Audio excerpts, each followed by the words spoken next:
ॐ अज्ञानतिमिरान्धस्य ज्ञानञ्जनशलाकया चक्षुर्मिलितं येन तस्मै श्रीगुरुवे नमः। श्रीचैतन्यमनोभीष्टं स्थापितं येन भूतले स्वयं रूपकदा मह्यं ददाति स्वपदान्तिकं। वन्देऽहं श्रीगुरुः श्रीयुतापदकमलं श्रीगुरुन् वैष्णवांश्च श्रीरूपं साग्रजातं सहगणा रघुनाथान्वितं तं सजीवम् साद्वैतं सावधूतं परिजनसहितं कृष्णचैतन्यदेवं श्रीराधाकृष्णपादान् सहगणा ललिता श्रीविशाखान्वितांश्च। हे कृष्ण करुणा सिन्धो दीनबन्धो जगत्पते गोपेश गोपिकान्त राधाकान्त नमस्तुते। तप्त कांचन गौरांगी राधे वृंदावनेश्वरी वृषभानुसुते देवी प्रणमामि हरिप्रिये। वाञ्छाकल्पतरुभ्यश्च कृपा सिन्धुभ्य एव च पतितानां पावनेभ्यो वैष्णवेभ्यो नमो नमः। नमः विष्णुपादाय कृष्णपृष्ठाय भूतले श्रीमते भक्तिवेदान्त स्वामिन्निति नामिने नमस्ते सारस्वती देवे गौरवाणी प्रचारिणे निर्विशेष शून्यवादी पाश्चात्य देशतारिणे। जय श्री कृष्ण चैतन्य प्रभु नित्यानंद श्री अद्वैत गदाधर शिवासादि गौर भक्त वृंद। हरे कृष्णा कृष्णा कृष्णा हरे हरे, हरे राम राम राम हरे हरे। जय।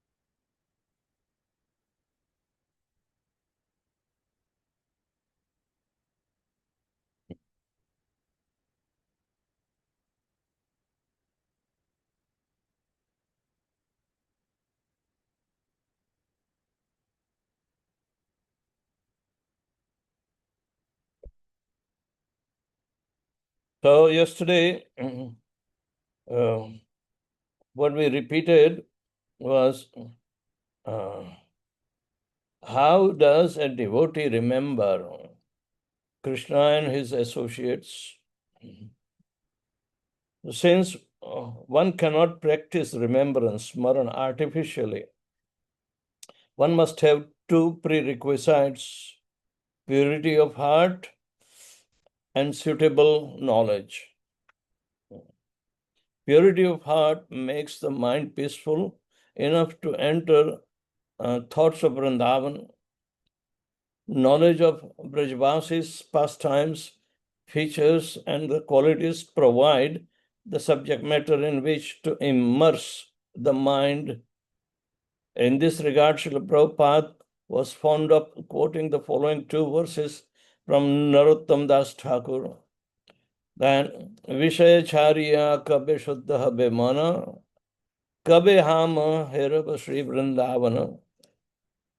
When the mind is completely purified, being freed from material anxieties and desires, then I shall be able to understand Vrindavan and the conjugal love of Radha and Krishna, and then my spiritual life will be successful.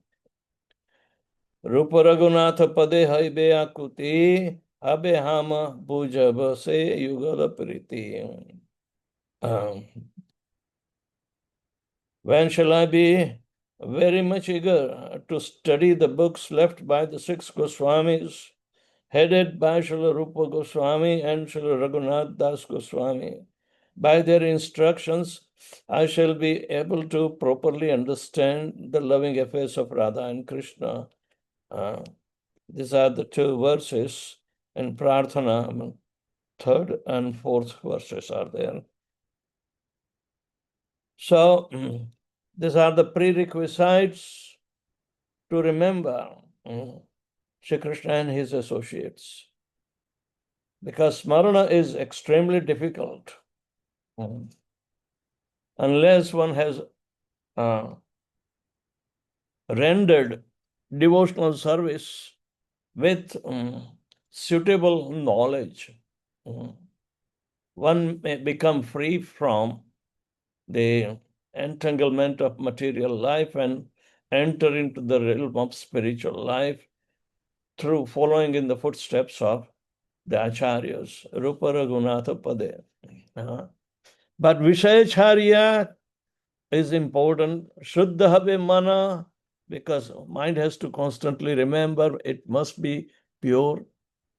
Kabe hama hairabha Sri Vrindavana. When shall I be I'm able to understand Vrindavan and conjugal love of Radha and Krishna? Only then my spiritual life will be successful. So we have to follow in Rupa Raghunatha, the footsteps of Rupa and Raghunath,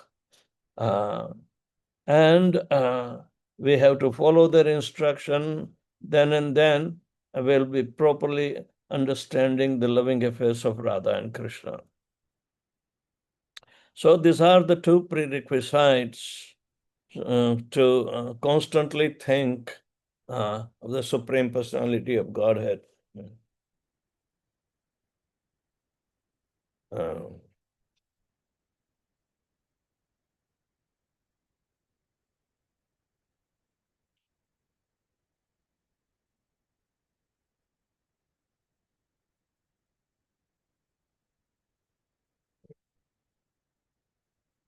Okay.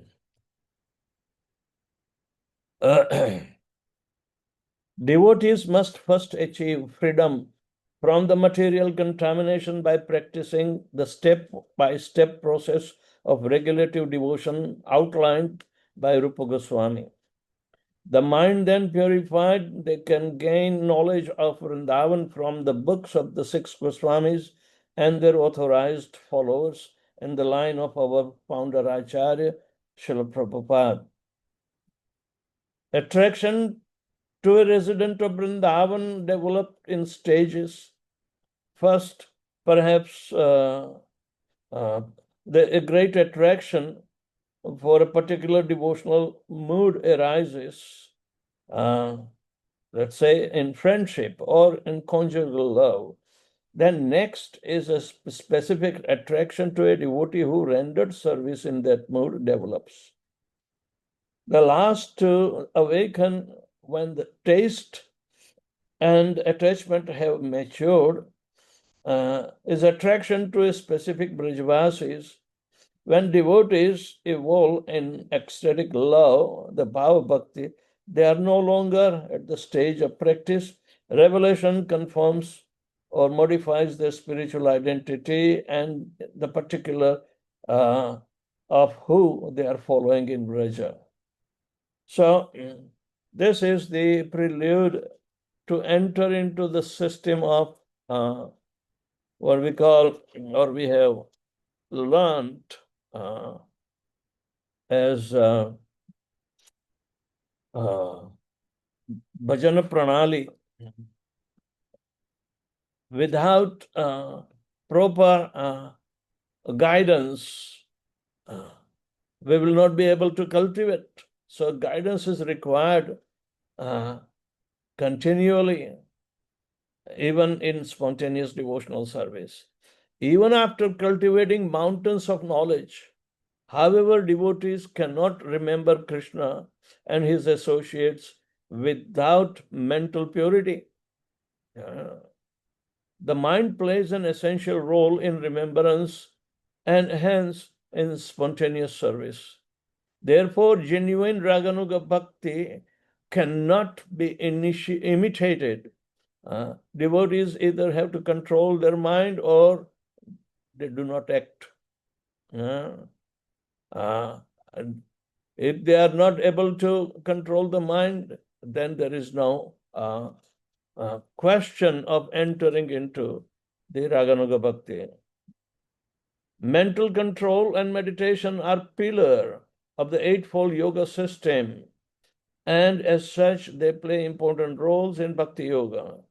So Vaishnava Acharya delineates 5 stages of absorption in the thought of Krishna, beginning with hearing, Shravana, and ending with attainment of one spiritual form, Apanna. The qualification to enter Krishna's Leela forever. In spontaneous practice, the stages of remembrance are generally cultivated while performing japa and kirtan of the Hare Krishna Mahamantra. We can look into this because even in the beginning, with Shraddha and entering into the process of, then it pulls up into our previous development, and then it becomes so easy and spontaneous to act. So even in the next life, if we are half done towards this progress of, bhajan pranali, we will continue because it's not complete. So we have to understand how do we keep the absorption of our desire through hearing and chanting. Our mind should be absorbed. So Shravana Dasha means the stage of hearing, and until we go through the other dashas, last is Apanna Dasha, means attaining one's spiritual form. Till then, we have to practice in perfection, So Apanna Dasha, the qualification is really required to enter into Krishna Lila forever. Now, 5 stages of absorption. How do we absorb? So all these dashas are in detail here by Shivram Maharaj. This section sheds light on the nature of spontaneous practice and inner skills required to successfully take it up. Skills that separate the real spontaneous devotion from an imitative show. As these abilities evolve, 5 main stages of absorptions are distinguishable. Hearing, that is Shravana; acceptance means Varana; remembrance means Smarana; achievements Apanna; and perfection means Sampatti. Sampatti means the real wealth that keeps us our spontaneous devotional service in love of God nourished. Sampatti Dasha. It is our only maintenance. So, in the beginning, devotees hear philosophical truths about Krishna, description of his form, pastimes, and associates, and above all, they chant and hear Krishna's holy names. This stage is called Shravana Dasha. Most of us are in Shravana Dasha.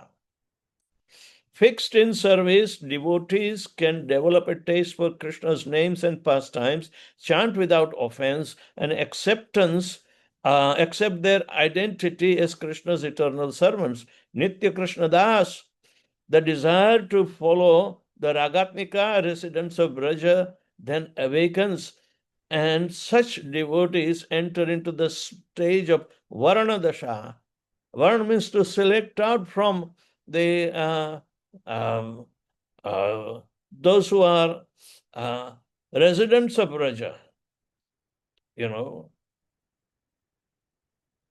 Genuine attachment to Krishna Katha and pure chanting enables spontaneous devotees to remember the Brajavasis and their service to Krishna.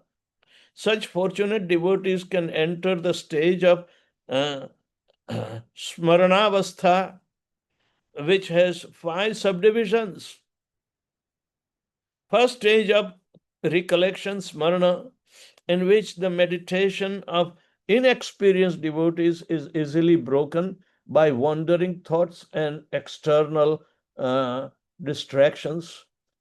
With time and the stages of preliminary absorption, dharana develops, in which the mind is free from distraction by strength of the holy name. At this stage, remembers proceeds uninterrupted. When uninterrupted, remembrance gains momentum and becomes strong, and it is concentrated, called dhyana. When such remembers become an effortless flow, it is called constant anusmriti. The final stage of constant remembrance is trance samadhi. So a devotee aspiring to um, attain the love of Godhead, they have to also go through dharana, dhyan, samadhi. But dhyan is anusmriti. Anusmriti means it's a constant remembrance stage is there. Then samadhi will be there, means absorption, full absorption in love of Godhead. So this is called smaranavastha, and it attainment signal, the end of sadhana. The sadhana stops here when somebody comes to the stage of smaranavastha, going through 5 subdivisions. Okay. So, and devotees is freed from here on from all touch of the matter, not even in thoughts. So at this stage, this achievement of the apanna dasha takes place at the stage of ecstatic devotion, bhava bhakti, and on the spiritual platform. At this stage, spiritual practice reach perfection. Devotees realize their spiritual form, Siddha Swarupa.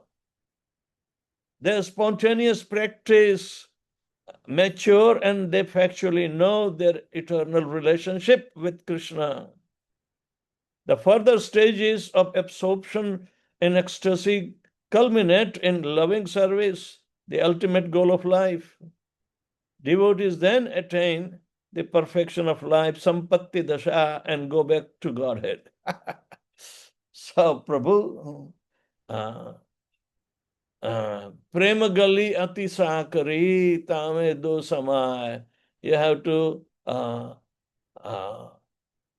with Krishna alone, through the agencies of service attitude, following in the footsteps of Brijvasis, and for that you have to have the leading guidance constantly of the hierarchical stage, from pure devotees to the eternal associates, and you select out. So Shravana Dasha, Smarana Dasha, Apanna Dasha, belonging, who you do belong to.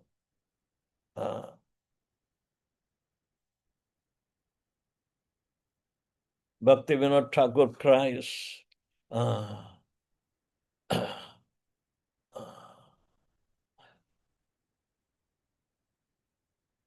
hmm.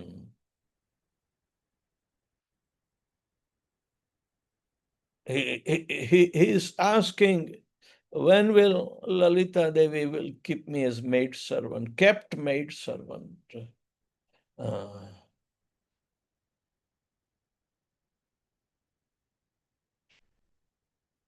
So till the pangs of separations are also observed. it becomes more and more intensified. So,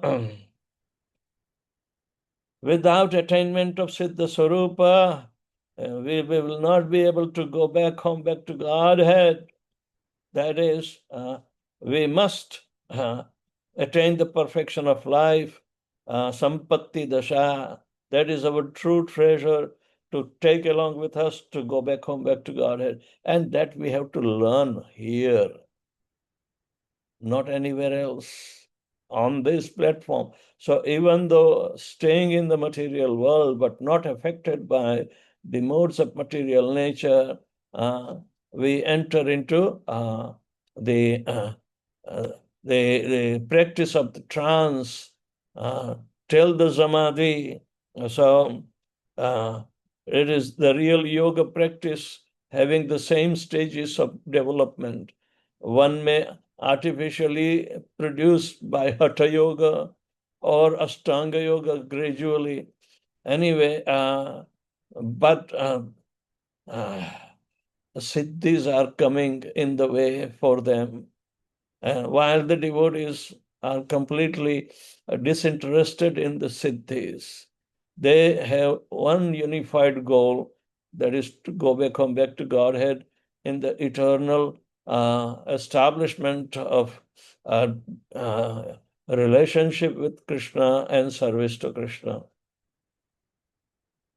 Right. From the above description, it should be clear that spontaneous devotional practice, although impelled by the attraction of the heart, is neither whimsical nor sentimental affairs. It is not something to be taken lightly or artificially, nor it is something to be forced on others. True followers of this path know that devotees not drawn to Raganuga Bhakti will also achieve ecstatic devotion when their regulative practice mature. So they encourage these devotees to follow the path of regulative devotion. Srila Prabhupada summarizes Rupa Goswami's verse as follows: when one is actually liberated from material contamination, he can always remember the eternal devotee in Vrindavan in order to love Krishna in the same capacity. And developing such an aptitude, one will always live in Vrindavan, even within his mind. This is in Nectar of Devotion, chapter 16, page 126.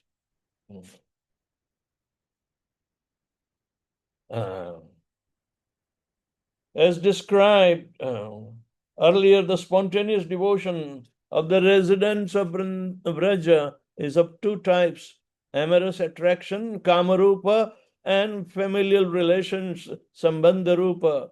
Similarly, spontaneous practice is also of two types. When it follows the mood of the gopis, it is called Kamanuga, and when it follows the mood of Krishna's servants, friends, or parents, is called Sambandhanuga.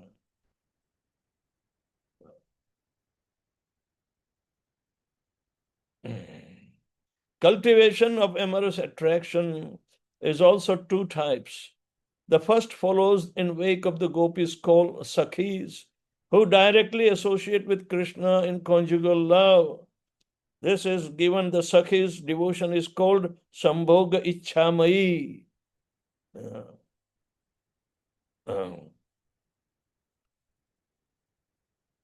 The second follows the wake of gopis called Manjaris, who do not directly associate with Krishna, but who assist the gopis who do.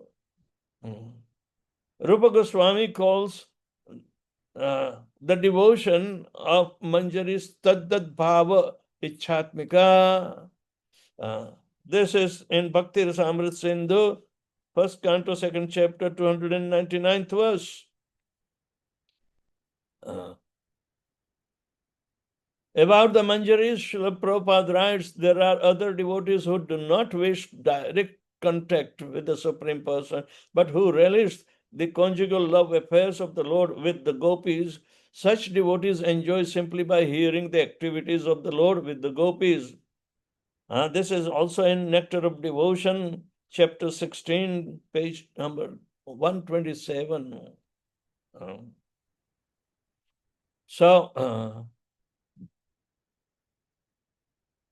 Rupa Goswami is in Manjari Bhav rather than Sakhi Bhav. So we have to be also restricting ourselves to directly select out our tutelage from the Ashtasakhis. No, Manjaris are better. They simply assist in the service of the Ashtasakhis. Vaishnavas who follow Rupa Goswamis are called Rupanugas. In Vraja, Rupa Goswami's Siddha form is Rupa Manjari. She is the leader of the gopis who do not have direct amorous contact with Krishna. Narottam Das Thakur expressed the mood of a follower of Rupa Manjari is the song Sri Rupa Manjari Pada. The special feature of these devotees is the great longing that they have to engage in the service of Srimati Radharani as her maid servant. Their unshakable conviction is that the best way to serve Krishna is by making unlimited arrangement for Sri Radha to serve him. Therefore, Rupa Goswami's followers express their longing with his prayer. Ha Devi ka ke bhar gada gadaya daya vacha yache nipatya bhuvi dand vat udbhatariti asya prasadam adbudasya jannasya krutva gandharvike nijagane gananam videhi. O queen, distressed, falling down on the ground like a stick, stammering with the words choked with emotion, I beg you, Gandharvika, please be kind to this foolish person and count him as one of your companions. This is in Stavamala, Sri Gandharvika Prarthanastaka, second verse. As mentioned above, eligibility for spontaneous practice in amorous attraction develops naturally for those attracted to serving Krishna in this way. It also develops in devotees who strictly follows the limb of regulative practice, especially the worship of Radha and Krishna deities, bathing, dressing, and praising the deities, hearing from authorized sources about Radha and Krishna and the gopis. These activities nourish to maturity the seed of attachment. So those who have Radha Krishna deity, you have to remain strict, but then you have to cultivate the Manjari Bhav and assist Radharani to serve Krishna. Purely spiritual, aprakrita, amorous attraction is possible only between gopis and Krishna. Thakur Bhaktivinoda explains that in Krishna's pastimes, males do not participate in conjugal relationship with the Lord. This point counters the offensive propaganda made by some so-called devotees that Krishna has such loving exchanges with certain cowherd boys. It is indeed an insult to everything sacred and divine to transpose mundane homosexuality. Gay Lord, the Lord of the gays. I told you about an incident in New York while I was doing my research. We had a secretary who had been in association with the devotees, but he wouldn't want to, hide his affinity for male partners. He asked me to purchase Krishna deity for him. I said, you can't worship Krishna alone. He says, you do not know. Just get me one. I said, what is he going to do? I didn't know his nature before, but when I gave him Krishna deity alone, which is my mistake, that I did not know much. This is in the beginning of, say, 1975.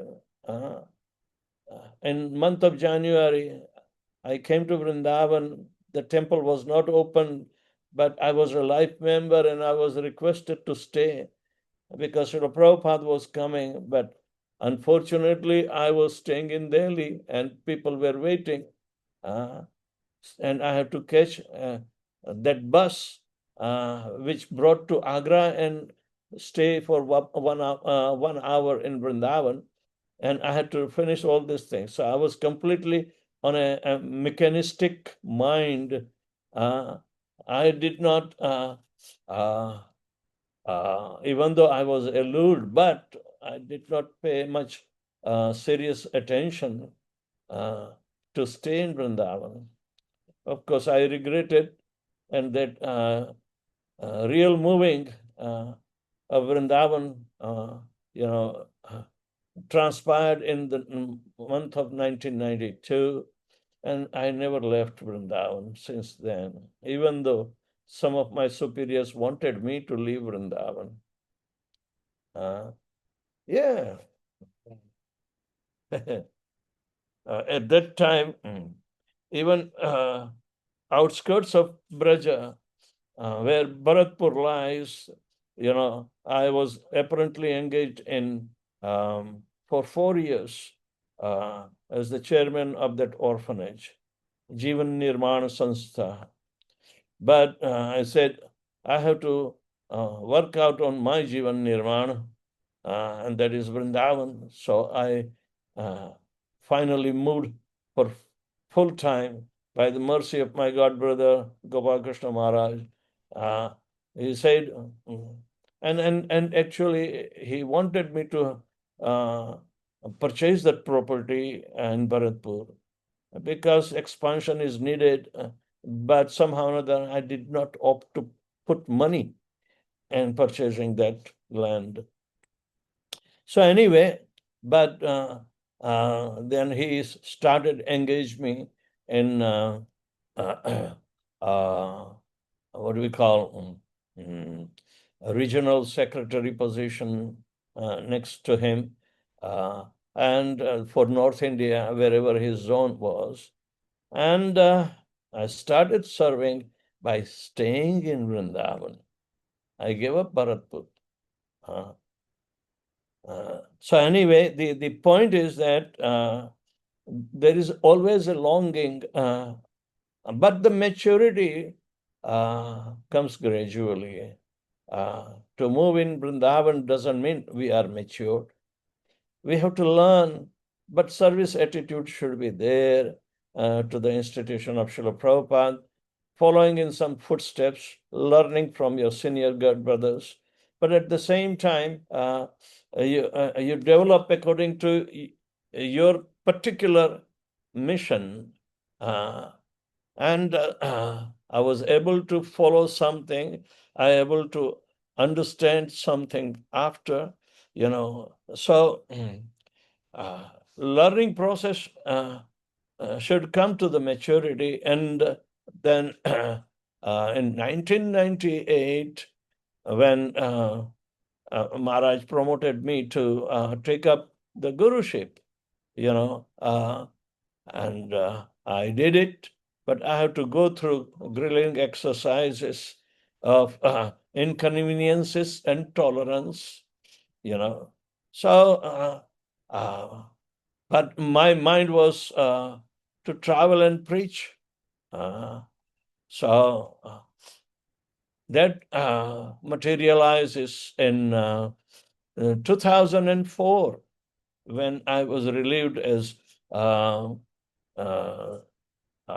regional governing body commissioner, RGB, and that was almost the administrative, superiority particular zone, but at the same time, understanding the desire of, others, not equivocally, but still, in the mood of service, I resigned. I have to give up my services in administration, because what I learned, uh, when something is made up of dirt, like a koti means a vessel, a big vessel which has been made up of mud, gobar, and some grass to support the structure. When it is dried, it becomes a big storage for wholesome grain, rice paddies, like that. That's called koti. And my father used to say, uh, cleaning koti is extremely difficult because it is made up of mud. If you wash it clean, you will get nothing but mud. So this kind of thankless task, which is involved in administrative, for such a big institution with different mindsets of the devotees and different engagements and so many complications, that even a big conglomerate will have difficulty to manage it. But by the mercy of Srila Prabhupada and his disciples, who actually showed by their example, naturally, after they have gone, we have been appreciating his contributions and the process that he accepted without any malice to anybody, no politics.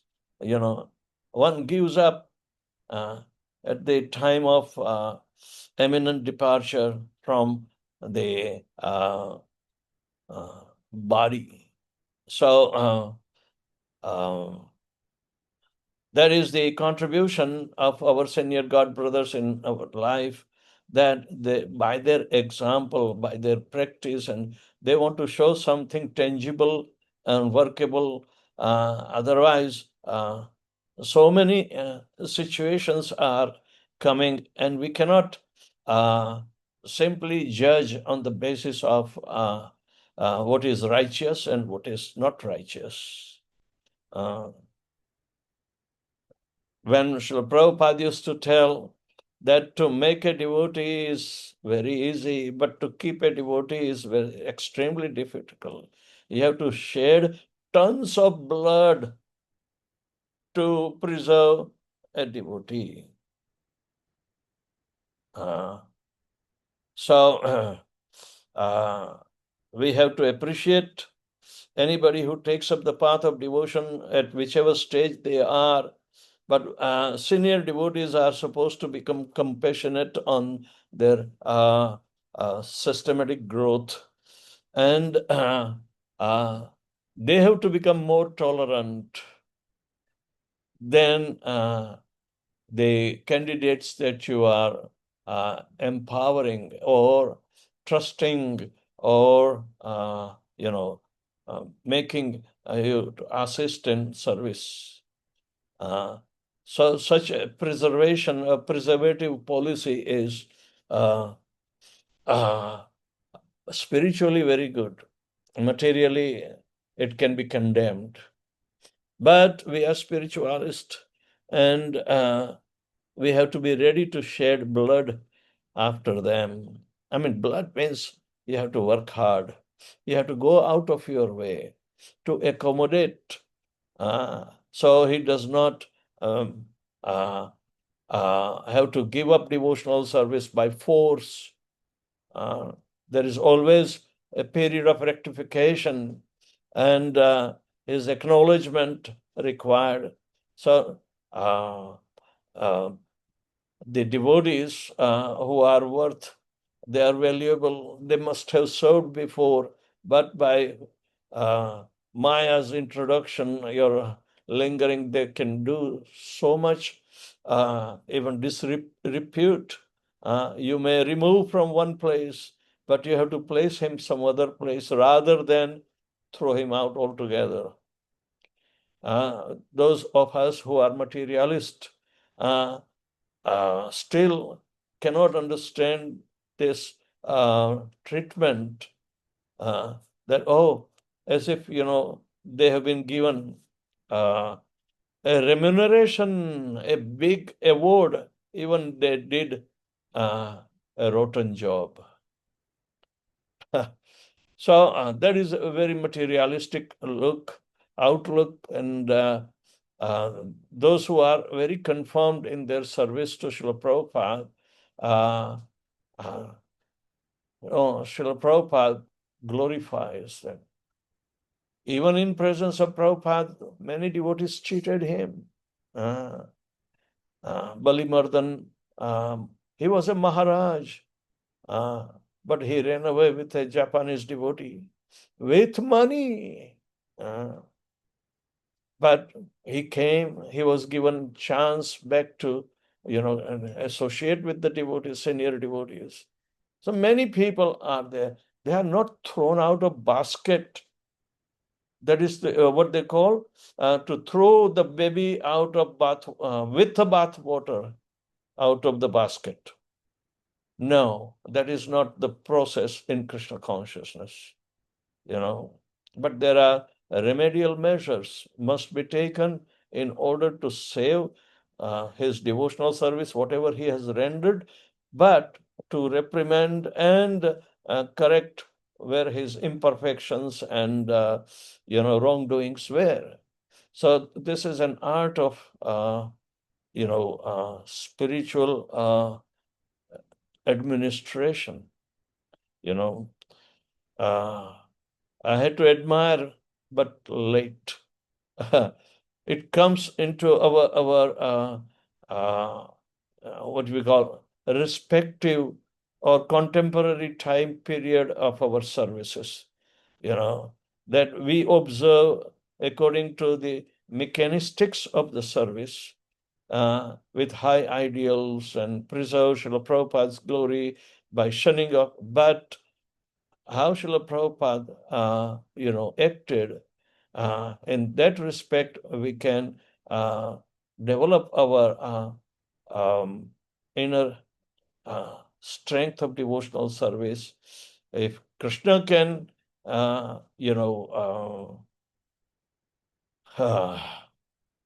glorify for whatever service favorable to him that devotee rendered, it does not qualify to be thrown out immediately. No.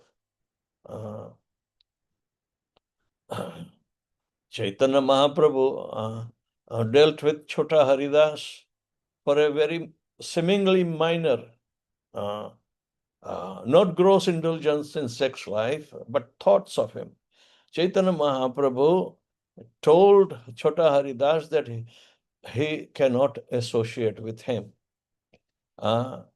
So it was like a thunderbolt. Chota Haridas was so much absorbed in serving Chaitanya Mahaprabhu that slight association with one Mataji to get the arm for Chaitanya Mahaprabhu deviated him in thoughts, but not in deed. But Chaitanya Mahaprabhu read his mind. He is the Supreme Personality of Godhead. And he says, no, because he is going to enter into the viraha bhavs of separation, which is the most intimate stage of association with Krishna. Separation is the most intimate stage of union with Krishna. It captures Krishna. So separation may be outwardly understood, but that kind of sampatti dasha belongs to the gopis. Sampatti means the real treasure, real wealth. Krishna is the Paramadhana. Paramadhana. Instead, the Sahajiyas consider Radha as Paramadhana, and they sing Amaro Dhan Radha Radha. Are Margoli, Radha ko kya samajh raha? Paramdhan is Krishna. For Radha, Krishna is the Paramdhan, the most valuable thing. And she lived, and gopis followed her in separation. She was the leader of all the gopis. So, understanding the spiritual values based on all the good characteristics of a pure devotee, one has to demonstrate by personal example, and one has to retain his spiritual status. So, Srila Prabhupada virtually begot spiritually such sons and daughters who were very, very faithful to Srila Prabhupada, and they were following Srila Prabhupada, who is a Brijbasi, sent person, to develop those sentiments. And if you read their remembrance of Srila Prabhupada, at least we will get some inspiration from their experience. This is what we call true following of Srila Prabhupada. Prabhupada Anugas. Here, Prabhupada was a Rupanuga.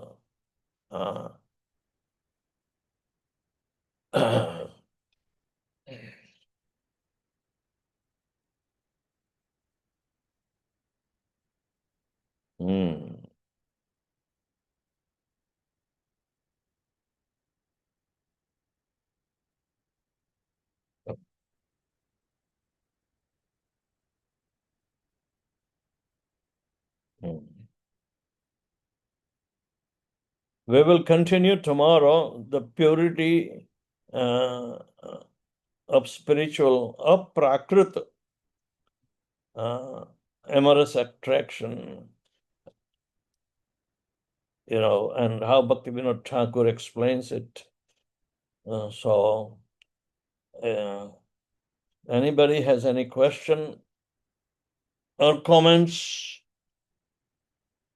These topics are really heavy, and they should be firmly fixed in our mind in order to become really serious devotees in practice, not only in thought.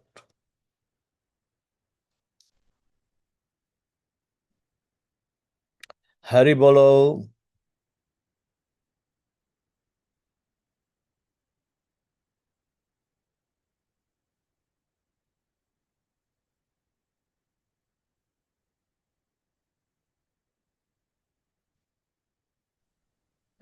Hare Krishna. Hare Hare Krishna. Hare Krishna Gurudev. Please accept my humble obeisances. Glory to Prabhupada. The administration aspect of what you spoke is quite wonderful in the sense, don't throw anyone out of the basket. Maybe it is the spiritual administration. It is a little bit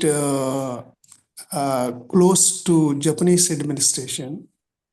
It is like lifetime employment.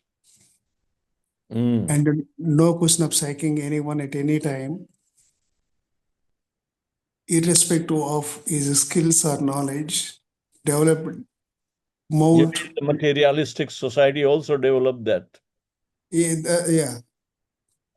Gurudev, that means I am thinking from that perspective.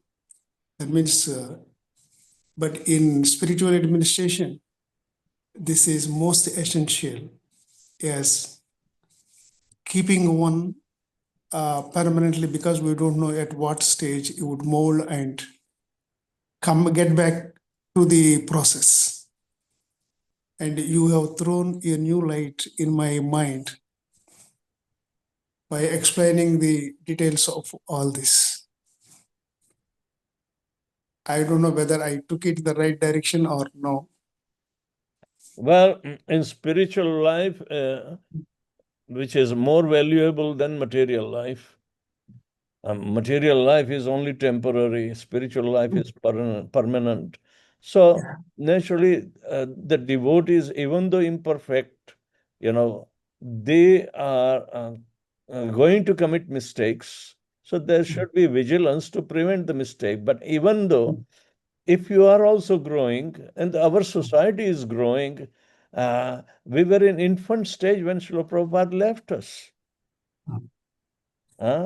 So by experiencing and by performing a very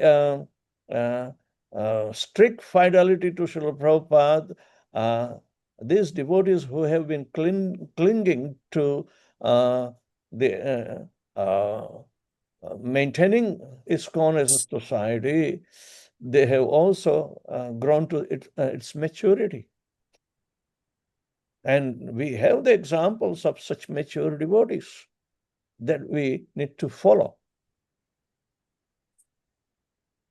Right, Gurudev. I see wisdom in this. Spirituality is permanently permanent, whereas material is temporarily temporary. Yes. You can't play with your devotional accreditation. Yeah. It is permanent accreditation. Yes. And that qualifies one to make further and further progress. So if somebody is stopping over or falling a little bit behind, it doesn't disqualify him to be a devotee. Api That's wonderful. duracharo bhajate mam ananyabhak sadhurev hi samantavya samyak vyavasito hi saha kshipram bhavati dharmatma swasachantam nigacchati kaunte pratijanihi name bhakta pranashyate. That is wonderful, Maharaj. Wonderful. That is what you call magnanimity or the unconditional Yes, mercy. Yes. magnanimity is one of the qualities of 26 qualities of a devotee. He is magnanimous. He is not constricted, small-hearted. Neither he does favoritism to some. It is apparent that he is favoring. No, he is wanting to save him. Like that. Thank you very much, Gurudev. It is highly humanistic. Yeah. Thank you.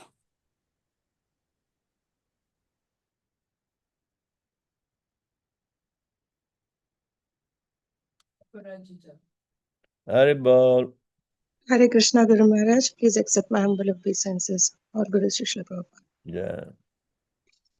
Gurudev, I just wanted to ask two questions about what we see, as you said, the maintenance of devotees is what we have to focus, but in the preaching standards or in the preaching, there is focus of getting more and more new devotees, and somewhere there is a neglect of the ones who are already there, and there is a neglect of the devotees who are trying to become serious, where they need care, where they need guidance. So what actually is the missing link, Guru Maharaj, and what is actual devotee care when we try to even want to support each other in our own devotee community? And whenever there is the care needed, what are we missing? Sometimes we try to focus more on the administrative side and try to become more towards the rules and regulations, and try to neglect what actually the devotees' emotions and needs are. So I just wanted to understand more on that, Guru Maharaj. See, a devotee the status of the devotee is not a human. Don't try to humanize devotion. Devotion to Lord Shri Krishna is the only way to go back to Godhead, to attain Krishna. Kaivalya Bhakti. Yesterday I initiated our one of the stalwart in business community in Thailand, Bangkok, Kailash Chandra Agarwal. He read Prabhupada's books. He speaks high of Srila Prabhupada. And about a year and a half back, he took shelter. But yesterday was the day, and Kailash Chandra Agarwal has become Kaivalya Bhaktidas. And if you read, what is Kaivalya Bhakti? Kaivalya Bhakti means bhakti is the only means to achieve the Supreme Personality of Godhead. Only. Kaivalya means only. Bhakti is the only method, only path to achieve Krishna. So that is called Kaivalya Bhakti. Not Jnana, not Dhyana, nothing else. Kaivalya Bhakti is called devotion is also resolute, fixed, one-pointed. The goal is only one and not multi-branched. So it is called Kaivalya Bhakti. Because even Ashtanga Yoga, there are hidden siddhis and other things, and we simply get deviated from the ultimate aim. These are not paths of Kaivalya Bhakti. So this is important, that Bhakti is Kaivalya. So therefore, Bhakta deserves, if he does all the activities recommended to become a sadhak, and try to follow. Sometimes slip away is there. So bhakti is to be served. Bhakti is to be taken care. Devotee care means devotee's bhakti has to be taken care.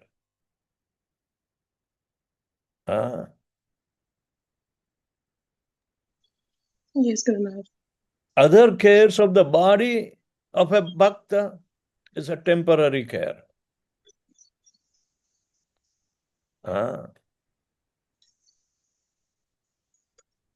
Sometimes we may be able to afford it, or sometimes may not.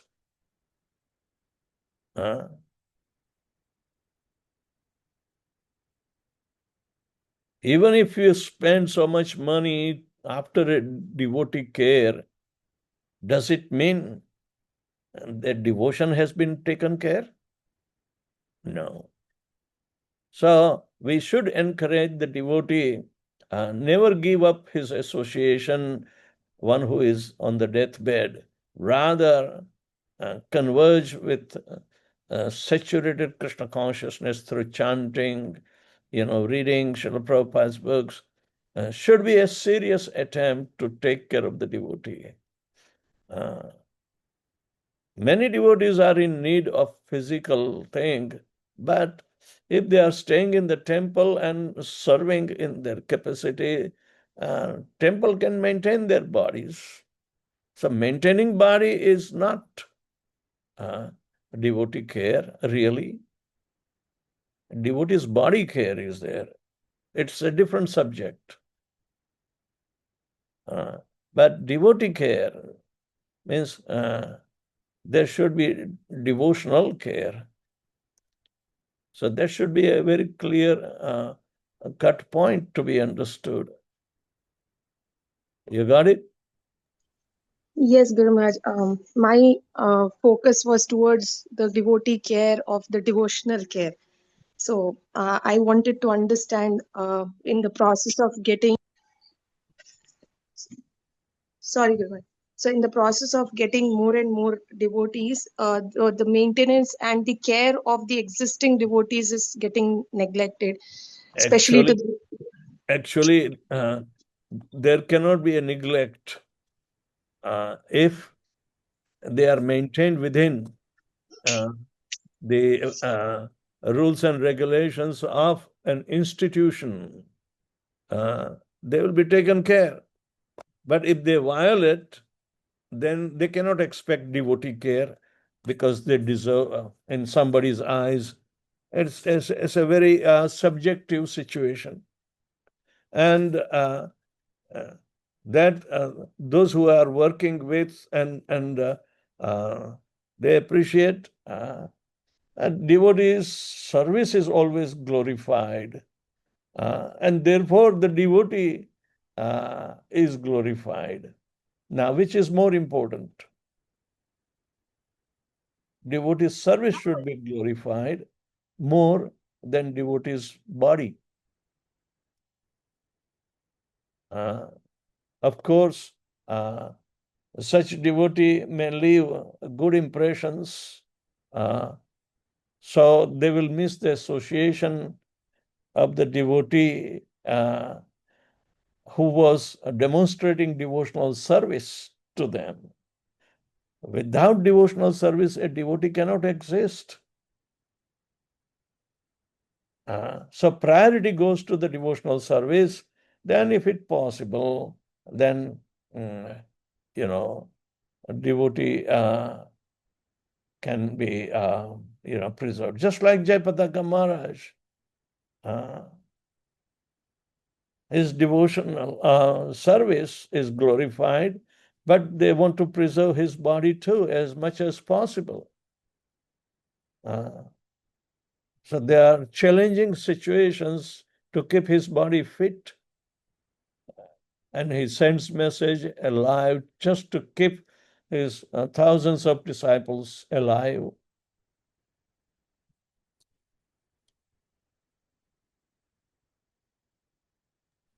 yes, Guru Maharaj. The disciples take care. The disciples take care of me too.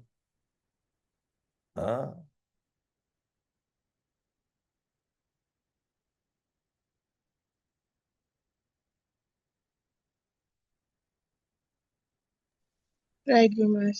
Thank you, Guru Maharaj. Haribol.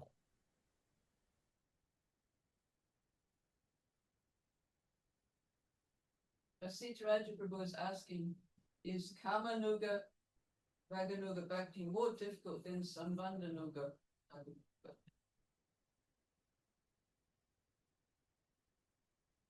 Purity of mind and second verse emphasis on reading Goswami's books. Formula for remembrance is Krishna Smaranam is equal to purity of mind plus knowledge of Krishna and associates received through Rupa and Raghunath Das. These activities are in Nishtha stage. Follow the guidelines in the 6th chapter of Bhagavad Gita on how to chant japa with controlled mind.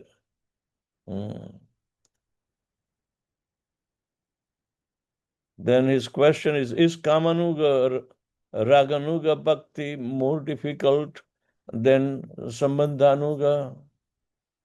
Of course, it is of the higher intensified love. Sambandha means a natural connection to the body of Lord Shri Krishna. That is in relationship. But Kamanuga is may not be even body, but through intensified desires which are coming out of the reflection of the purity of heart, say gopis, they were living for the happiness of Krishna, not for their happiness.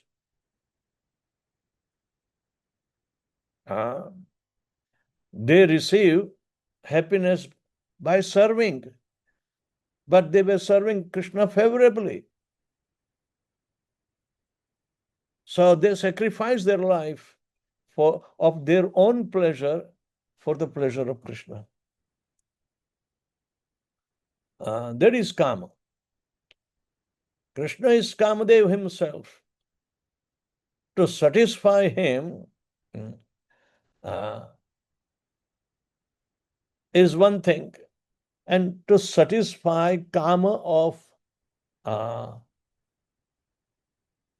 say, devotee, that is never coming in front of Krishna's service.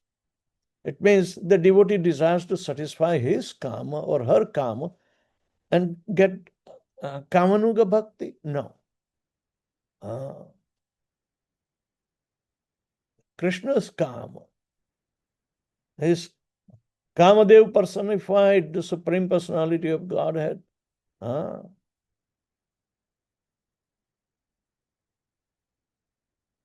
So, such amorous desires are sacrificed by the gopis for the pleasure of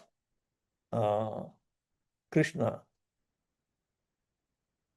They sacrifice for themselves for the pleasure of Krishna. It's not that they are sacrificing altogether for Krishna even. No. Krishna Kama.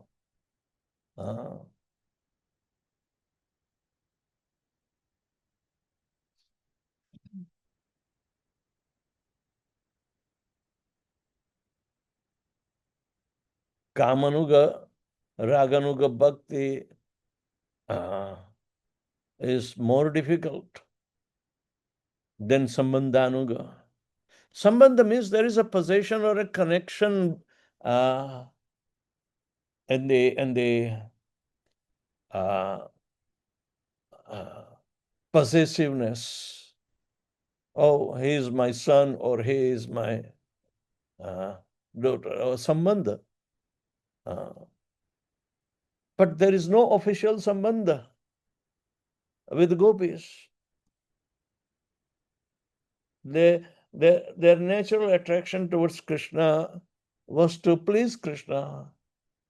They were coming to Krishna since his childhood, and they were serving him. And Krishna took so much pleasure. Even Yashoda took pleasure when the young gopis would come to bathe Krishna and prepare him.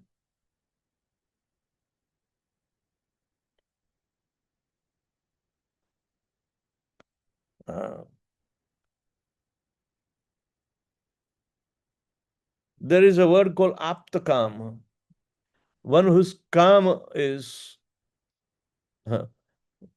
merged. It is not separately existing for himself or herself. Aptakama. But Krishna Kam.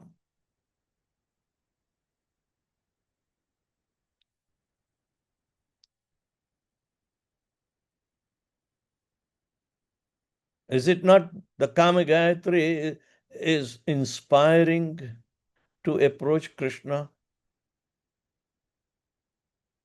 Even Brahma was initiated by Gopal Gayatri and Kama Gayatri.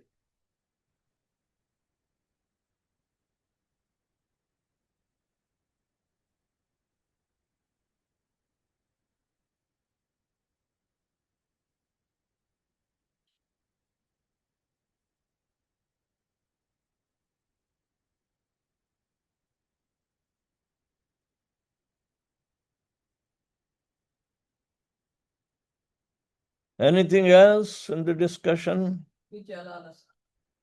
Haribol. Hare Krishna, Guru Maharaj. Please accept my humble obeisances. All glories to Srila Prabhupada. Gurudev, you mentioned about how Krishna is our Paramdhan. Yesterday, I was listening to a lecture from His Grace Amrendra Prabhu about the glories of Srimati Radharani. And he was giving the example, he was explaining about Radha Dasyam. And then he was giving an example of Srila Bhaktisiddhanta Saraswati Thakur while I think they were at Govardhan, and they saw his disciples. They saw a Raja offering Dandavati Pranam to the Lord. I mean to Giriraj Govardhan.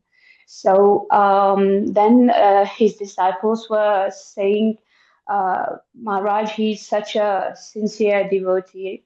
And then Srila Bhaktisiddhanta Saraswati Prabhupada, he mentioned that, but his bhav is different. He's doing that to please Krishna, but our motive is to please Srimati Radharani. So Srila Bhaktisiddhanta Saraswati Prabhupada quoted an example there. I mean, he gave an example. He said, we offer a flower to please, not to please Lord Sri Krishna, but we offer a flower to Lord Sri Krishna because Radharani is pleased by offering a flower to the Lord. So isn't then Radharani our Paramdhan Gurudev? That was my confusion. Radharani is the only one we should follow. But how come she is the treasure of Lord Shri Krishna? You can't claim that is your treasure. Yes, Gurudev. Huh?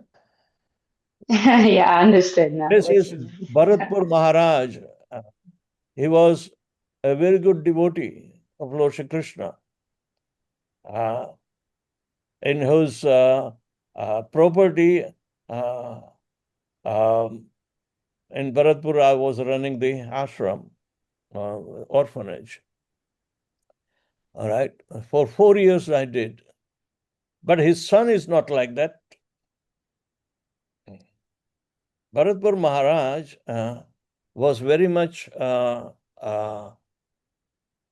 a devotee type. Even Srila Prabhupada got an experience. What happened when Srila Prabhupada came to Vrindavan with the devotees, that is way into 1970, early. Bharatpur Maharaj, seeing the Western devotees, was very much impressed, and he sent a swing for Srila Prabhupada made up of solid silver as a gift. You will see in the Lilamritam. Bharatpur Maharaj sent, and these devotees, rejected the gift to Srila Prabhupada. And when Prabhupada, so they have to take it back. It was an insult. All right. And Prabhupada chastised the devotees that how come they are treating such a devotee who is giving gift. It's an expensive gift, but they do not value the mood of devotion. And so devotees ran after to apologize. But Bharatpur Maharaj was so much proud of himself. He got really insane. He shut the door. That he did not allow them to come and see. This is the incident that. Now, Bhaktisiddhanta Saraswati Thakur Maharaj tells that he is a king, but his mentors were Naga sadhus, monists. They were, of course, very chivalrous. Naga sadhus, take weapons even. And during the Mughal aggression, Nagas of Bharatpur were only people who went all the way to Delhi and conquered Delhi and ran the Mughals away.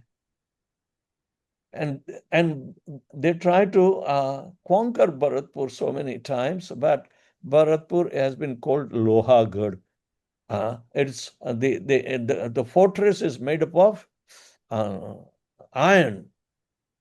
All right, so they cannot penetrate. the people of Bharatpur were throwing stones and making them away, run away. Mughals did not conquer Bharatpur. So Bharatpur's Jats are very proud and haughty. It's difficult to understand their mind. So he's a Jat Raja, and that is the community, and they worship, you know. Anyway, Bhakti Siddhanta Saraswati Thakur Maharaj, that his dhan is Krishna. He will not worship. But our dhan is Radharani. There's nothing wrong, but Radharani is Krishna's dhan. And therefore we worship. Radharani is not our dhan. It's Krishna's dhan. So in that sense, our ultimate aim is to go back home, back to Godhead.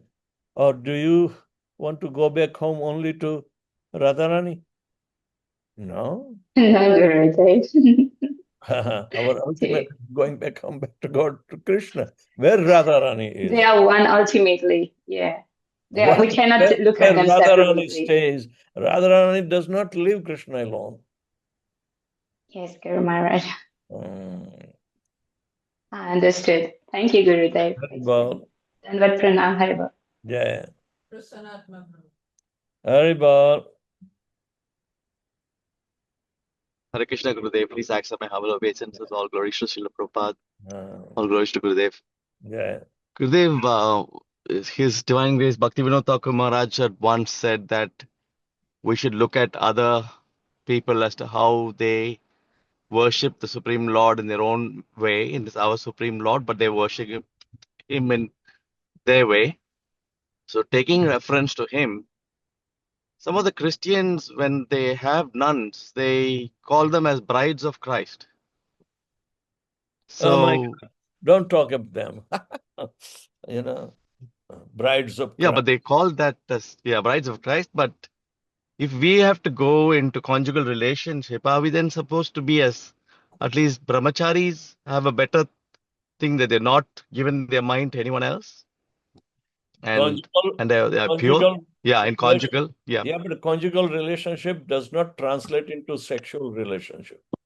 No. Yeah. It's togetherness. Yes. Togetherness in enjoyment is called sambhog, but men has only coined it up to sex life. Yeah. They don't understand, uh, you know. Yes, Gurudev.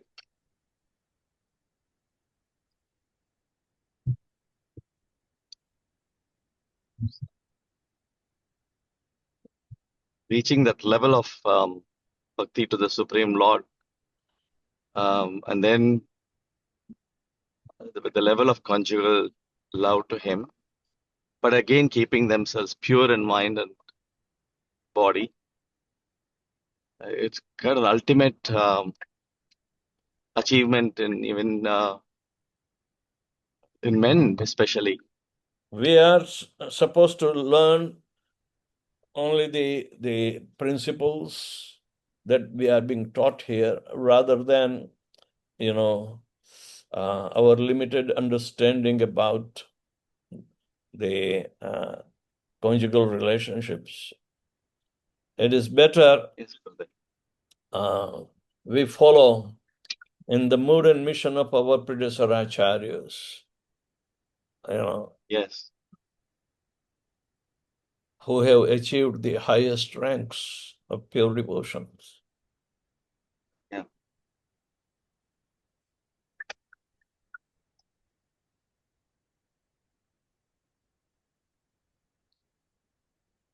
People easily think, and especially the ladies, have natural tendency to become gopi. Hmm. No.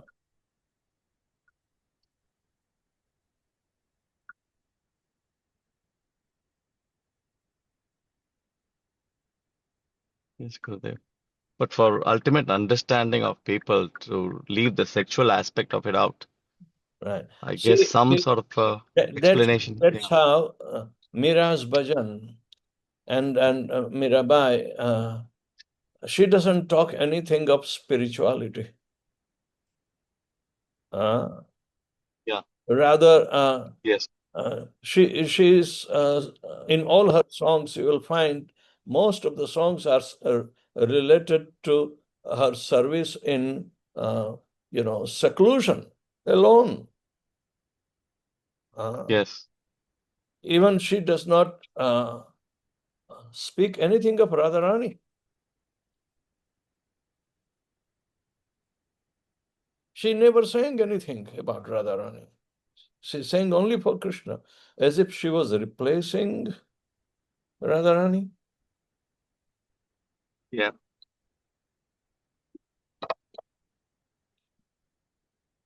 We study objectively, not subjectively, but Yes.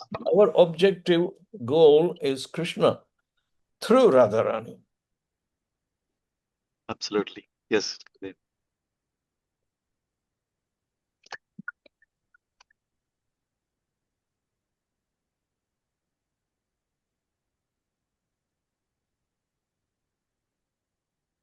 Reaching that ecstatic level of love for the Lord. I guess it wakes up a lot of people as to where they are in terms of love for God, love for Krishna, love for the We Supreme, are as to where it's learning coming the from. system. We are learning the system Yeah. of, internal bhajan or bhajan pranali. This is, but we cannot do on our own, alone. We have to follow in the footsteps. Gopi Bartu Pada Kamalayoho Das Das Das Anudas. Anudasatva is our principle. So we cannot avoid, we have to shun up all our desires to be exclusively with Krishna ourselves. No. Krishna is not alone. Yes. Do we then, at least for the men, look at Uddhav and see his kind of depth of love for the Lord and servitude for him? Because he was the only one who was kind of sent by Krishna to go and see the love of gopis to him. And to understand the level of the gopis towards Krishna. No, he failed. He failed. Gopis educated Uddhav, which was not understood by his own relationship, Sambandhanuga process. Yeah. Yeah. So can we draw the line there, Gurudev? Samanda and to No. You can't artificially draw the line anywhere. You have to develop gradually till you go back home, back to Godhead in your original occupational duty, original sambandha relationship, and original mode of service to Krishna. Sure, Gurudev. You regain that.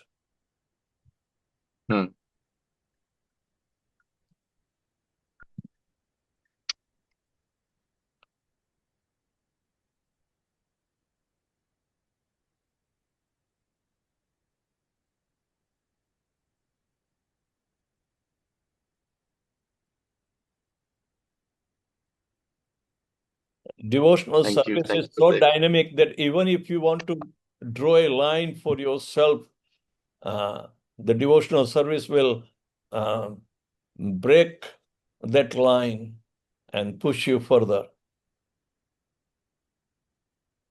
You may understand very limitedly now, that's okay. Yeah. But we are supposed to constantly remember. So devotional service and its force, it's so dynamic that it will push you further and further and further to the farthest limit. Wow. Yeah.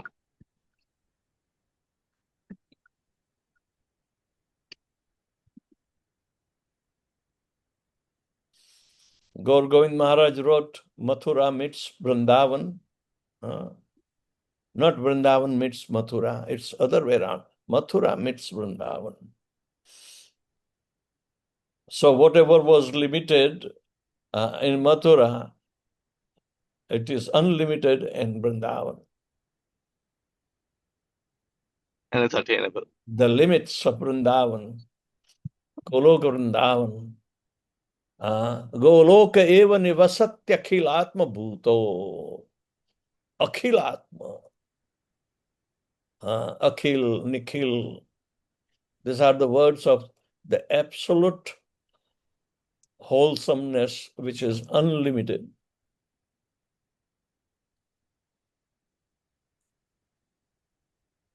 Janeshwar Prabhu is waiting. That was wonderful, Gurudev. I mean, not to limit ourselves, but to go on and feel that we have still not reached that. And thank you so much for saying there's no line, because I thought between the Sambandha and the ultimate, there was something that was in between. So. The members of this group should seriously consider taking up residence in Vrindavan. We can develop nice Sangha and come together and hear and chant at Krishna's pastime places. That's the real life. Purpose of living in Vrindavan is very clear, by the mercy of whom?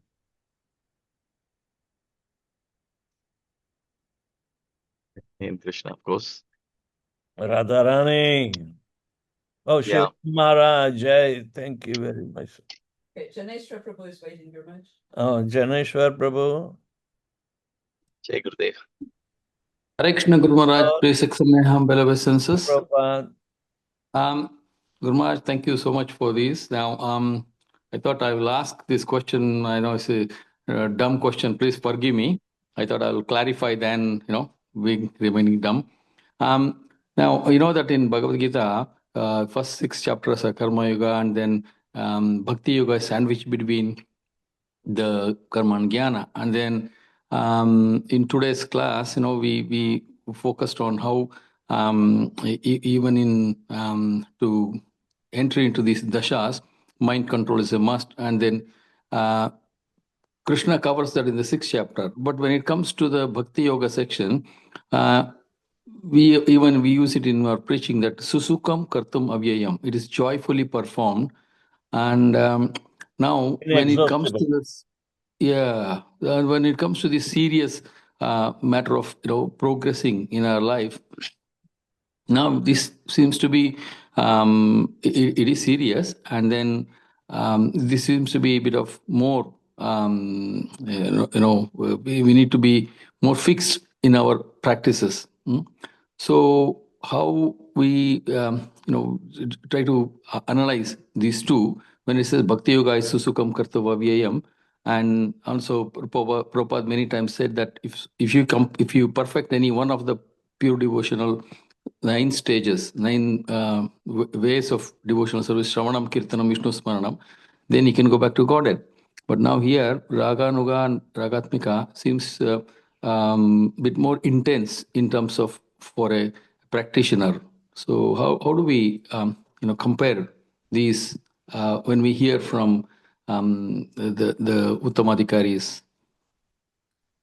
We started with this chapter that even though we are entering into Raganuga Bhakti, all right, even analytically, it does not negate the essentiality of Shravanam, Kirtanam, Vishnu. It has to be inclusive within the practice of even any particular mood of a devotee and in service of Krishna. All these 9 nine processes will be involved in. Yes, Guru Maharaj. Hmm. Hmm. Yes, Guru Maharaj. Yeah, this is nice. All process involved, and then we have to intensify to deeper level when it comes to the rupa.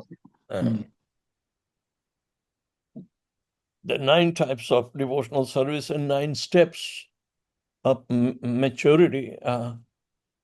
Both have to be inclusive in our spontaneous devotional service also.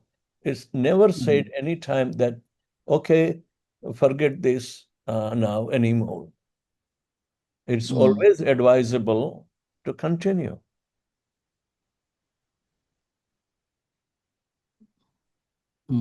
Okay. Yes, Guru Maharaj. At the same time, when we hear Once we reach to constant hearing and chanting and remembering, we do not have to artificially sit down and chant 16 rounds. No, you are chanting all the time in absorb means 24 hours a day, Prabhupada would say. Every day for the entire life becomes saturated. So just like we were doing regulated japa in the morning because we were not steady, that was required in the beginning. But it doesn't mean now you don't have to do the japa. No, you can do japa also. If Krishna used to do his daily activity, which is described in Srimad Bhagavatam and Dwarka Lila, that he would sit down and meditate on himself, He may not be chanting, saying only Shiva and Brahma has to chant. Vishnu doesn't have to chant because he's the Supreme Personality of Godhead. And chanting the holy name is to the Jiva Tattva and Shakti Tattva or Shiva Tattva is there. They are required to chant, to remember, because one is a Jiva, another is Shiva, who is the transformation. So both lose their, association, direct association with the Supreme Absolute. But that is the only mean that by chanting they will remember, and therefore they hold beads. So one should, Prabhupada was chanting on the beads. Rupa Goswami, they were chanting on the beads. They are our beacon lights and their, practices in Vrindavan. They never gave up. Neither it is ever said that, oh, these are redundant activities. No.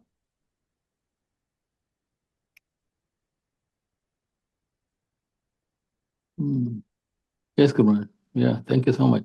Yes, that will give me a hope and the strength to continue. Now, at the same time, I was doubting. I was having a doubt that when we see some devotees leave in a very in a situation because of health, etc., they have to they leave the body and the devotee surrounding and try to give them the remembrance, and they go through this. They leave the body, and then after that, we say, okay, they went back to Godhead. Now, looking at these sections, reaching the Maranadasha reaches a lot of intense internalization of becoming a matured devotee, to fix on the holy name and the Krishna. Do we still understand that even those who leave the body because of the bodily difficulties or some going through some diseases, they also enter into the similar structure and go back to Godhead, or it's a gradual process, but it is a way forward to Godhead. Okay. So Okay. when somebody on the way of Godhead, the royal road, he might have to go some further and further and further. But we generally say that, oh, he went back to Godhead. So in due course of time, he will reach, isn't it? Yes, Kumar, that's fantastic. Yes. That should be a practical understanding. Not all of a sudden, no. One has to make progress according to the intensified devotional service. Tivrena bhakti yogena yajetas purusham param. So all this understanding is sharpening our quality of devotional service. Sharpening our quality of devotional service. With proper understanding, proper mood developed while performing devotional service, then we become mature gradually. Not that we have almost reached. Now, where is a steady state? Sthai bhava will be understood later on. So anyway, but the point is that devotional service is the only means to achieve Lord Shri Krishna. Not Gyan, not Dhyan, nothing. Right? Thank you, Guru. Thank you so much. So, very sharpening the devotional service and becoming matured in the devotional service. That is my take-home message. Thank you, Maharaj. I think I should. Thank you, Hare Krishna. Sanivas says, I think. Hare Krishna, Guru Maharaj, Dandavat Pranam. Hare Krishna. Guru Maharaj. Guru Maharaj, by your mercy, we got a place in Vrindavan, but I'm sometimes afraid that whether I will live in Vrindavan or not, when to live in Vrindavan, when I will get the permission to live in Vrindavan. How to understand this one, Guru Maharaj? Vishaya chariya serase majiya. Mukhe bolo hari hari. And we started with the quotation of Narottam Das Thakur, that beginning of this chapter, what two things are required? That Vishaya Chariya Kabe Shuddha Habe Mana Kabe Hama Heraba Shri Vrindavana. When the mind is completely purified, being freed from material anxieties and desires, then I shall be able to understand Vrindavan and the conjugal love of Radha and Krishna, and then my spiritual life will be successful. So Rupa Raghunatha Pade Haibe Akuti Kabe Hama Bhujaba Se Yugala Piriti. When shall I be very much eager to study the books left by the six Goswamis, headed by Srila Rupa Goswami and Srila Raghunath Das Goswami? By their instructions, I shall be able to properly understand the loving affairs of Radha and Krishna. These are the ultimate aims of coming to Vrindavan. So cultivating desire to be in Vrindavan, other than that, people come to Vrindavan, even our devotees, as an investment opportunity to make more money, to do so much service to Dham, like that. That's something different than following in the footsteps of the Brijvasis like Rupa Goswami. They never made a real estate their business. Real estate business in Vrindavan cannot be conducive to develop pure devotional service.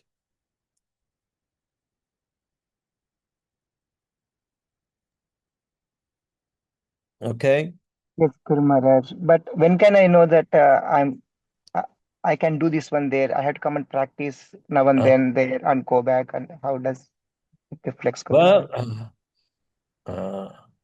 one has to be exhausted from the material life. But if he loves the material life, then he will never be able to come to Vrindavan. He may go to any extent to keep his material life.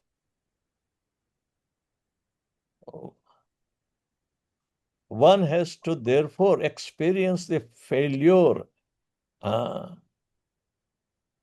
which is coming uninvited.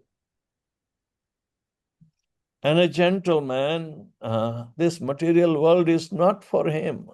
If he's a gentleman, then he must think how to get out of this material world.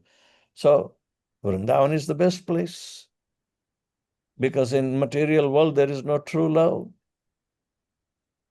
Love is only found with Krishna. And Radharani is the best leader for loving exchanges. So these are the guidelines, and we must emulate in our life.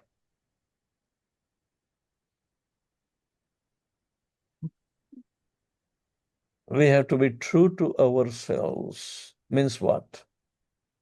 We are not the product of material nature. The soul is Lord Krishna's part and parcel and transcendental in nature.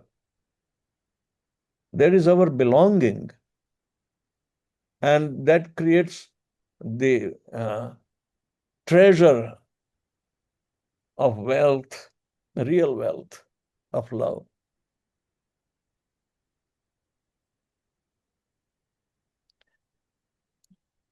If we still have material aspirations, then to move in Vrindavan is a little bit artificial.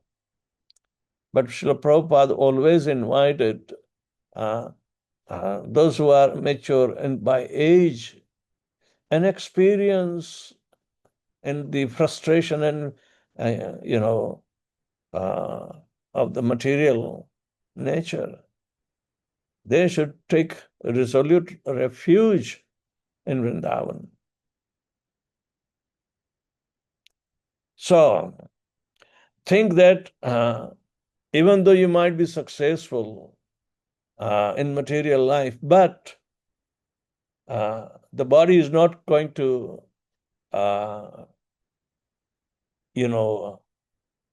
tolerate the success of life, because the lifespan is due to the soul, and knowingly that the body is going to be decomposed and soul will be kicked out again, then where will we going? So therefore, whatever devotional service we have to mature it through proper association. Hearing and chanting is must, and developing a firm, resolute faith in remembering Lord at every moment, whether in good times or bad times. But ultimately, we have to raise our hand against the Prakriti, material nature. I have done enough. Now I will be resting with only one aim. So then Vrindavan will be helping me. The aim is to go back home, back to Godhead. It's not a lofty ideal, but it's the reality for the soul. It may not be a reality for the body, but who cares of the body? Body is nothing but source of problems. Hare Krishna, Guru Maharaj. But when I have that realization, but I have to take care of the whole family, I also have to have this realization commitment, Guru Maharaj. If they are not, You may establish the obligations, or you may extend the obligations But then those obligations will prevent you to take utter shelter of Lord Shri Krishna. While in other way around, a soul surrendered to Krishna alone has no more obligations of Devarshi Bhutaptan Ranam Pitrunam Nayam Kinkaracha Naratpatim Charajan Sarvatmanaya Sharanam Sharanyam Gato Mukundam Parirutta Krityam. If you take the obligation of Lord Shri Krishna, all these 8.4 million species of life of wandering from one into another, you must have accumulated a lot of obligations of Lord Shri Krishna, isn't it? Who is allowing you to live? Fulfilling your desires from one life to another. We tried so many lives, different species of life even. But only in this life, if we are reminded the obligations to Lord Shri Krishna, who has given us immense opportunity to become Krishna conscious. Ultimately, if in human form of life, if we keep on the bodily conception and its obligation, it's very feeble, very minimal. It is not much valuable even. By becoming a pure devotee, we will automatically liberate all our ancestors. That is the best way to repay their obligations. Not only through the help of money. There's a strong bodily conception which fails us in the human form of life of going back home, back to Godhead.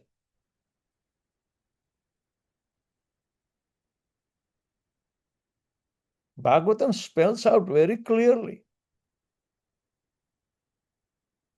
Unless and until we surrender to Lord Shri Krishna utterly, there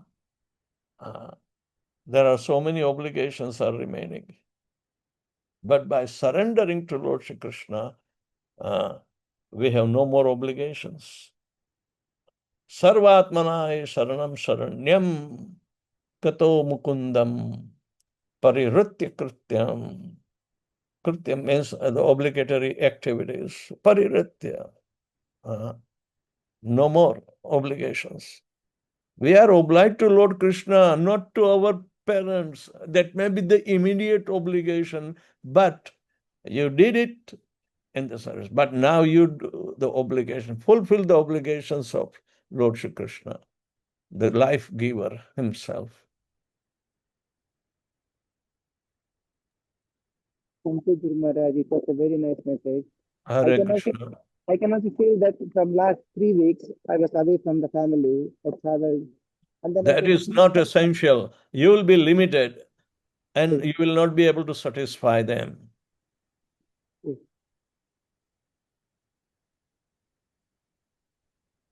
If you are going to be proud of your obligation and fulfillment to your relatives and other things, but you will feel that there is no value in it. Because neither you will be liberated nor you will be allowing them to be liberated. That is the ultimate game, ultimate obligation is that.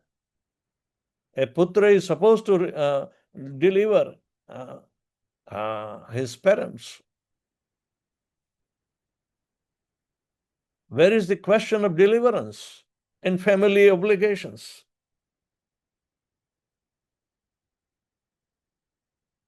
Is there? We miss the point, okay?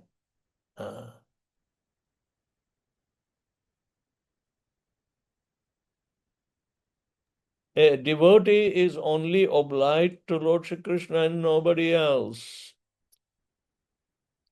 So in the beginning, we may mix up both the obligations. That's okay, but there is a limitation to the temporary bodies. we are not eternally obliged to them. We are eternally obliged to Lord Shri Krishna.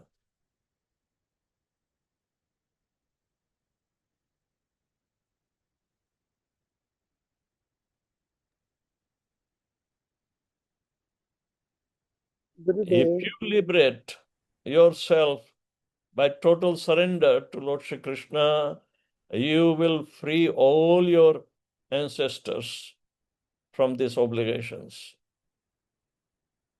They will be liberated. That's what the Shastra says.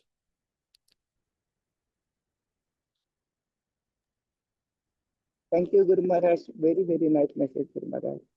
And when the heart is burning to do something which we are not, we feel stuck here, we can't make the decision yet. Why is it stopping, Guru Maharaj? What is that stopping? The heart wants to go and do, but the things It are not starts ready yet. from ourselves. If we do not desire liberation from the material nature, how do we desire for others to make them liberated from the material nature?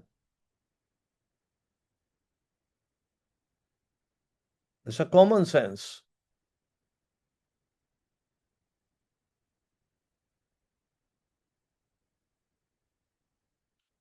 In Krishna consciousness, everything is practical. Material practicality is a temporary practicality, and it has no precedence over Krishna consciousness. Janeshwar Prabhu's question was that he was on practical situation. That is not practical situation. It has been created artificially by ignorance, and then you want to make it practical. The true relationship and its obligations and that is more practical, and that can be only understood in human form of life.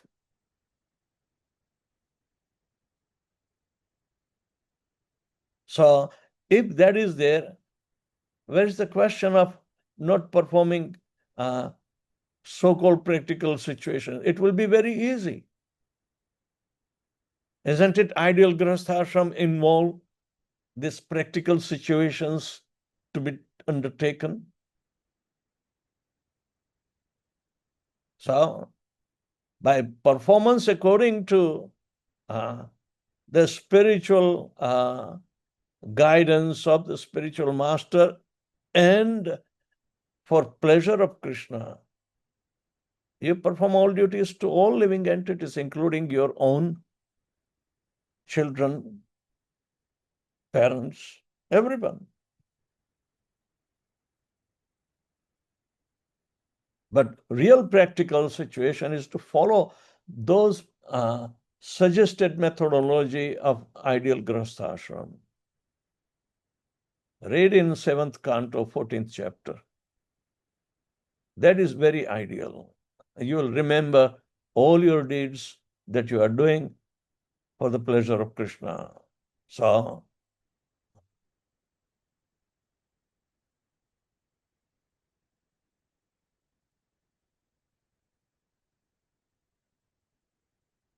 Atta Pumbi Dvijasreshta Varnashama Vibhagasah Sanutishtasya Dharmasya Samsiddhim Haritoshanam.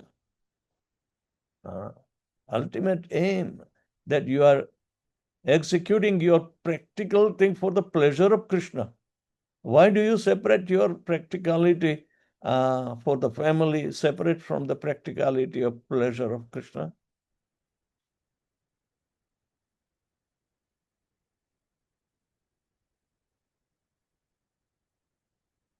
Lal Samay is telling that even staying in Vrindavan, if we do not develop love of Godhead, there is no chance to going back home, back to Godhead. Definitely, but there is some protection of the Dhamma. You will be benefited. There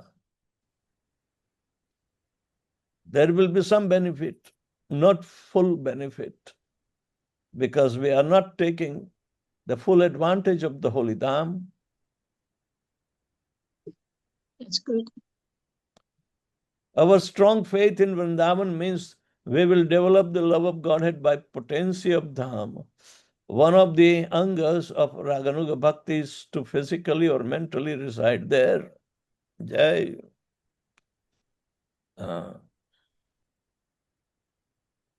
Guru Maharaj, please, my humble obeisances, all glory to Srila Prabhupada. Gurudev, what happened? People come and live in Vrindavan. They're buying the apartment and staying there, and they don't develop that Astaiba or Raganuga Bhakti. So even they leave the body, what happened to them, Guru Maharaj? They are also on the way back home. It's okay. Yam yam vapi smaran bhavam tyajanti ante kalevaram tam tam tamai vaiti kaunte sadatad bhava bhavita. Yes. That will be also continuing in Vrindavan. So many living entities are being born in Vrindavan. They are dying in Vrindavan. But some are able to develop love because that is the only possibility. By creating Vrindavan atmosphere within our heart, wherever we are, we will be able to go back home, back to Godhead. But the Dham physical is also very much important because even though it is a shadow of Krishna brought original Dham here, this is the shadow place. Even the shadow gives us some protection. And that what requires the development of our spontaneous devotion. You won't find so many people, even in Vrindavan, on the level of spontaneous devotion and purity, according to the stages, which can be developed in Hungary even.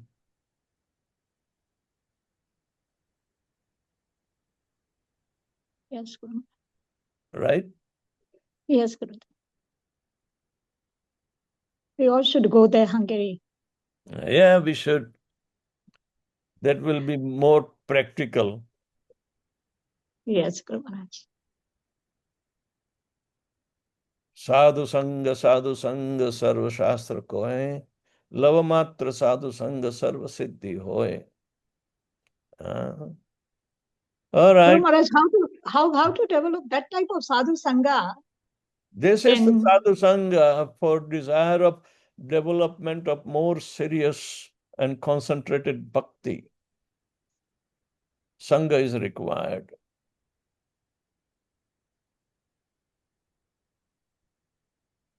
If we are inspired, yes, then our next process is to go physically and associate. Sometimes only the words are inspiring, right? Yes. But it will encourage to go and association. The Adav Shraddha, inspiration, Tato Sadhu Sangha. Then Atha Bhajana Kriya. The Bhajana Kriya may be gradual, systematic, and primary, then secondary.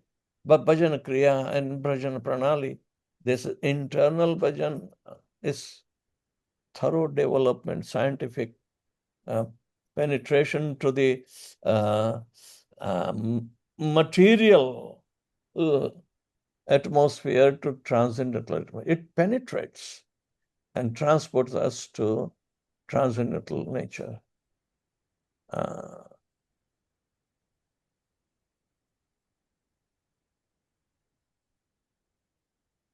Thank you, Guru. Hare Krishna. Taravali is asking on the chat, Maharaj. Who? Taravali Mata, bolo. What about the risk of committing offenses while residing in the Dham? Oh my God. As practicing devotee, we make so many offenses. Is it safer to live outside the Dham and keep trying to practice and not risk being in the Dham and having heavier reactions for offenses committed in Dham? People go to the dham to take the benefit of the dham. And naturally, they will not have to commit offenses. Otherwise, we will keep on committing offenses outside residing in the dham and never will be able to get protection of the dham. What is beneficial? The protection. Okay. Somehow or other, people are coming to the dham, and if they are serious, and be mindful not to commit any offenses. Otherwise, outside atmosphere, the three modes will make us dance like anything. Here, Krishna's realm is there.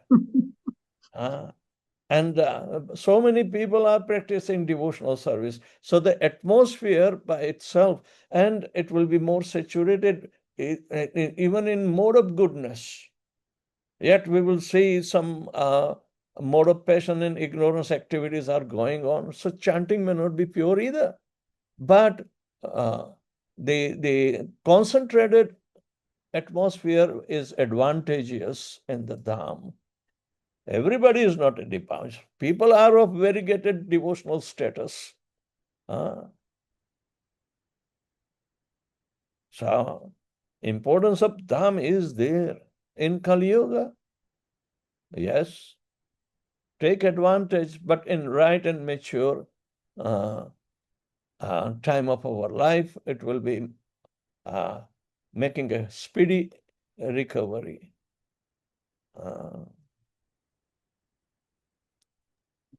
Thank you, Maharaj. Haribol. Hare Krishna. Hare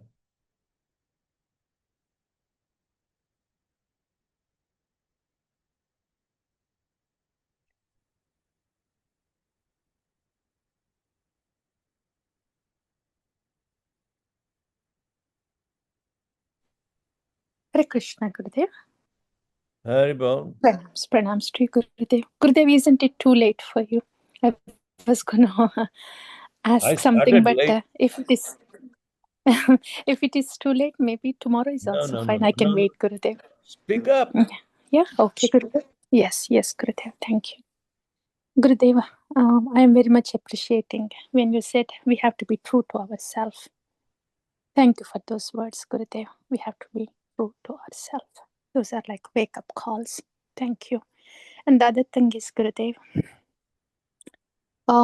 what I understand is from what you're saying to all of us Grihasthas, intensifying bhakti is it's such an internal process, because services, the body can do so much services, whatever it can, but actually bhakti is so internal. The intensification has to happen within. The purification has to happen within. And when you are saying we have to be chanting 24/7, that can only be done when we are in the mood of Sri Sikshashtakam. It does mean our purification has to come to that state, and only then the Raganuga Bhakti can start. So the whole thing sounds so much internal, Gurudev. Is that? Okay. After Vaidhi Bhakti, internal Bhakti is beginning, right? But according to this, everything simultaneously progresses. There will be, say, in the beginning, tinge of internal Bhakti there, but we try to practice externally. So internally, as if it is subsided and we are not recognizing it. But it also develops simultaneously because Bhakti is dynamic. Some portion of our performance of Bhakti may be pure. So according to our progressive aspect, we are trying to make it concentrate. That's called enrichment. Enrichment. And I was just looking into the scientific process of enrichment of uranium, 235 and from 238, by centrifugal force, artificial, and it takes so many revolutions,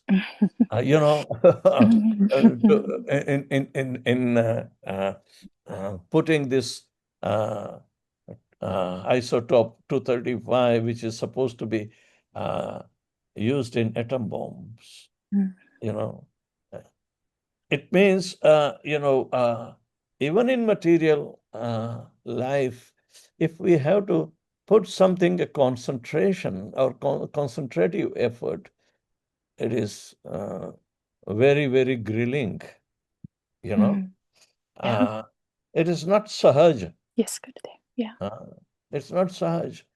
It's not automatically, but we are getting advantage of the eternal,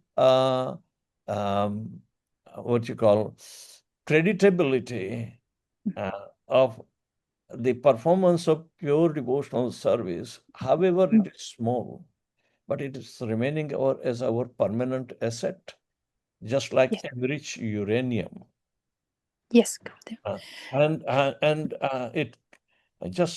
it will remain isolated than general mixed kind of material.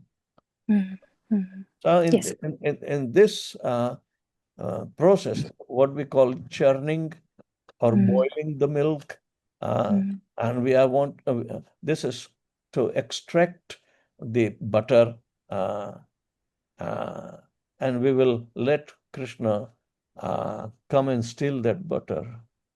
Yeah. Yes, Gurudev. Very wonderfully Good. said. Hare Krishna. So thank you very much. Srila Prabhupada ki Jai.